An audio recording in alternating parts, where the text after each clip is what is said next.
அப்புறம் இன்னொருத்தர் 10 ரூபாய்னா உங்களுக்கு தெரியும். 10 ரூபா பாலாஜி ட்ரையல் மார்க் ஐஎஸ் மாதிரி ஆகி போயிட்டார் அவர். 10 ரூபாய்னா எல்லா இடத்துலையும் எது தெரியுதோ இல்லையோ பாலாஜி தெரியுது. ஆக நீங்கள் டாஸ்மாக் கடை தமிழ்நாடு பூரா ஒரு 6000 கடைக்கு மேலே இருக்குது.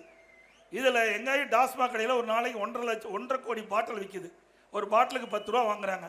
அப்படின்னா ஒரு நாளைக்கு 15 கோடி ரூபாய் இந்த டாஸ்மாக் கடையிலிருந்து மேலிடத்துக்கு போவதாக பத்திரிகையில் ஊடகத்தெல்லாம் வந்துக்கிட்டு இருக்குது. இது வெளிப்படையாக தெரிஞ்சுக்கிட்டு இருக்குது. அந்த டாஸ்மாக் கடையில் பணிபுரிகின்ற ஊழியர்களே இதை பற்றி பேட்டியெல்லாம் கொடுத்துருக்குறாங்க. மாதத்துக்கு ஒரு நாளைக்கு 15 கோடினா மாதத்துக்கு 450 கோடி, வருஷத்துக்கு 5400 கோடி இதில் மட்டும் கொள்ளையடிக்கிறாங்க, வெறும் 10 ரூபாயில். அப்புறம் மற்ற டிபார்ட்மெண்ட்லாம் பாருங்கள் எவ்வளோ கொள்ளையடிச்சிருப்பாங்கன்னு. இன்றைக்கு கூட உச்சநீதிமன்றத்தில் வழக்கு நடந்துக்கிட்டு இருக்குது. இந்த பாலாஜி மீது வழக்கு நடந்துக்கிட்டு இருக்குது. ஆக இப்படிப்பட்ட அமைச்சர்கள் இருக்கின்ற இந்த அரசு தேவையா? ஊழல் நிறைந்த அரசாங்கத்தை அகற்றலாம்ல.